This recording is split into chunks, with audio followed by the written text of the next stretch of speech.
যত দ্রুত সম্ভব ভালো নির্বাচন করার জন্য যে সংস্কারগুলো অতি প্রয়োজনীয় সেই সংস্কারগুলো সম্পন্ন করে ডক্টর ইউনূস সাহেব আপনি মানুষের উপকার করার জন্য দেশে এবং সারা বিশ্বে সমর্থিত হয়েছে।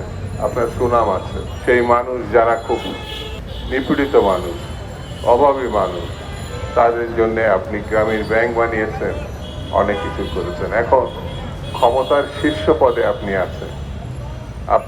আপনার কাছে বা আপনার সরকারের কাছে দাবি জানানোর কোনো কারণ নাই। কারণ এই যে আপনি নিজের থেকে পদক্ষেপ যদি না নিতে পারেন, সেটি হবে দেশের জন্য, মানুষের জন্য দুঃখজনক ঘটনা।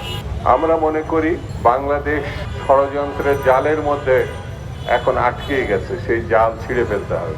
সেই জাল ছিঁড়তে হলে কঠিন কঠোর রাজনৈতিক নেতৃত্ব দরকার। আর এই রাজনৈতিক নেতৃত্ব প্রতিষ্ঠা করার জন্য মানুষের সমর্থিত একটি সরকার দরকার। যমুনা স্মার্ট রেফ্রিজারেটর, স্মার্ট লাইফে স্মার্ট রেফ্রিজারেটর। এবং সেই সরকার যদি আমাদের প্রতিষ্ঠা করতে হয়, তাহলে মানুষের ভোটাধিকার ফিরিয়ে দিতে হবে। মানুষ তার পছন্দের প্রার্থীর দলকে নির্বিঘ্নে কোন রকম বাধা ছাড়াই যাতে ভোটটা দিতে পারে, এটি হচ্ছে এই মুহূর্তে সব থেকে জরুরি কাজ। কেন জরুরি কাজ? কোন সরকারের পিছনে যদি জনগণ থাকে, দেশবাসী থাকে, তাহলে পরে সেই সরকারের পক্ষে কঠিন স্তর থেকে কঠিনতর সিদ্ধান্ত গ্রহণ করা সম্ভব এবং সেটি কার্যকর করা সম্ভব। এখন যে সরকারটি আছে, বিভিন্ন রাজনৈতিক দল সমর্থন করেছে বটে, কিন্তু এই সরকারের কাছে প্রত্যাশিত ফল না পাওয়ার কারণে অন্যান্য রাজনৈতিক দল এখনো এই সরকারকে কাঁধে করে নিয়ে চলছে।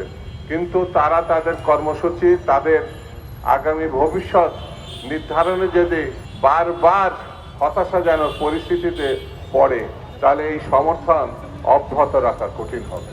কোন রাজনৈতিক দলের পক্ষে এই অব্যাহত ব্যর্থতার মুখেও অব্যাহত সমর্থন দেওয়া কঠিন হবে।